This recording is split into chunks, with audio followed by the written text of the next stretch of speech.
আমাৰ ঝাৰবাৰী উল্টাপানী পাটগাঁও ফালে কিছুমান এক্সটৰ্শ্যন হৈ আছিলে। নতুন যিটো অৰ্গেনাইজেশ্যন ফ্ল'ট হৈছে ULB, আৰু আমি কমপ্লেইন পাই আছিলোঁ। আমাৰ তাত মানুহ আহিছিলে, সেই সংক্ৰান্তত এটা কেছ ৰেজিষ্টাৰ কৰিছিলোঁ আমি কোকৰাঝাৰ থানাত। Kokrajhar PS case number 646/21 under section 120B, 121, 121A, 122, 387, 506 read with section 25(1)A। এই এক্সটৰ্শ্যন কৰি যে টকাখিনি লৈ আছিলে সেইটোৰ ওপৰত আমি কমপ্লেইন 4-5টা পাইছিলোঁ। এটা কেছ আমি ৰেজিষ্টাৰ কৰিছিলোঁ। যোৱাকালি ৰাতিপুৱা তেনেকুৱা এটা ডিমাণ্ড দিয়া পইচা 18,000 লৈ তেওঁলোকে আহিছিলে। আমি খবৰ পালোঁ। চেৰফানগুৰি থানাত আমি নাকা লগাব দিলোঁ। ইমিডিয়েটলি নাকা পাৰ্টি দেখা পাই তেওঁলোকে খুব স্পীডত গৈ এক্সিডেণ্ট কৰি পৰি গ'ল, তাৰপিছত পলাই গ'ল। কিন্তু ৰাইজৰ হেল্পত আমি তেওঁলোকক গ্ৰেপ্ত কৰিলোঁ। তেওঁলোকৰ হাতৰ পৰা এটা 9mm পিষ্টল আৰু 18,000 টকা আমি ৰিকভাৰ কৰিলোঁ। সেই সংক্ৰান্তত কোকৰাঝাৰ PSত আমি এটা কেছ ৰেজিষ্টাৰ কৰিলোঁ। চেৰফানগুৰি থানাৰ আণ্ডাৰত Serfanguri PS case number 47/21 under section 120B, 121, 121A, 122, 387, 506 read with section 25(1)A। তেওঁলোকক যিটো আমি ইণ্টাৰগেশ্যন কৰিলোঁ আৰু ক্ৰছ কুৱেশ্যনিং কৰিলোঁ, তেতিয়া গম পালোঁ তেওঁলোক নতুনকৈ যিটো ফ্ল'ট হোৱা অৰ্গেনাইজেশ্যন তাৰ মেম্বাৰ, আৰু আমাৰ ডিষ্ট্ৰিক্টত 6-7জন আৰু আছে। সকলো কথাখিনি ক'লোঁ। তেওঁলোকৰ পৰা যিটো মোবাইল আমি চিজ কৰিলোঁ, সেইটো আমাৰ টেকনিকেল যিটো এনালাইচিছ আছে সেইটো কৰালোঁ।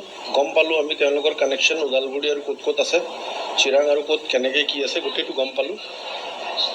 তাৰপিছত গম পালোঁ যে তেওঁলোকৰ 7-8জনীয়াৰ এটা দল উল্টাপানী ৰিজাৰ্ভ ফৰেষ্টত কেম্প বনাই এটা টেম্পৰেৰী মেকশ্বিট কেম্প তাত আছে।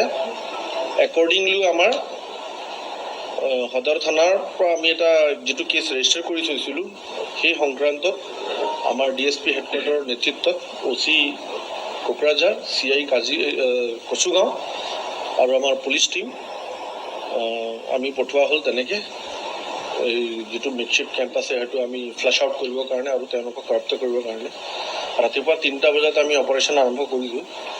উল্টাপানী 7 নম্বৰ ৰাইডৰ অলপ আগত গৈ পেলাই আমি জংঘলৰ ফালে 4 কিলোমিটাৰ ভিতৰে তেওঁলোকে লৈ যাওঁতে এই দুজন কেডাৰ, যিজন জংচাৰ তেওঁ 42 বেটছৰ MDFESৰ কেডাৰ আছিল আগতে, ম্যানমাৰৰ ট্ৰেইন, আৰু যিজন জনক ব্ৰহ্ম তেওঁ 43 বেটছ NDFBৰ ট্ৰেইন কেডাৰ, ম্যানমাৰৰ ট্ৰেইনিং কৰা।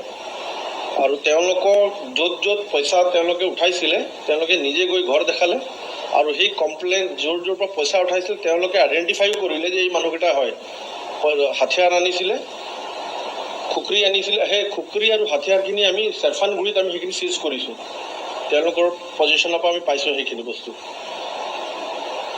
সেইটো ডিটেইল নাজানিছে আৰু হ'ব পাৰে, আৰু ইতিমধ্যে আমি নামখিনি গম পাইছোঁ, আৰু আমাৰ অপাৰেশ্যন অলৰেডি আমি ষ্টাৰ্ট কৰিয়ে দিছোঁ যোৱাকালিৰ পৰা।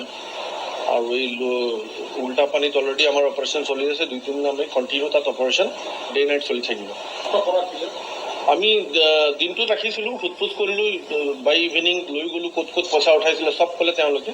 তাৰপিছত ৰাতি তেওঁলোকে ক'লে যে আমি কেম্প দেখাই দিম। তেতিয়া আমি কেম্প দেখুৱাবৰ কাৰণে তেওঁলোকক লগত লৈ গৈছিলোঁ।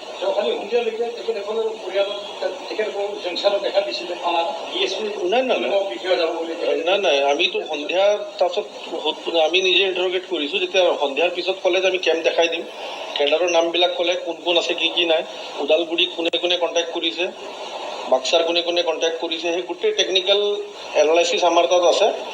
আৰু বহুত যিখিনি ছাপৰ্টাৰ আছে তেওঁলোকৰো নাম আমি পাইছোঁ ইতিমধ্যে।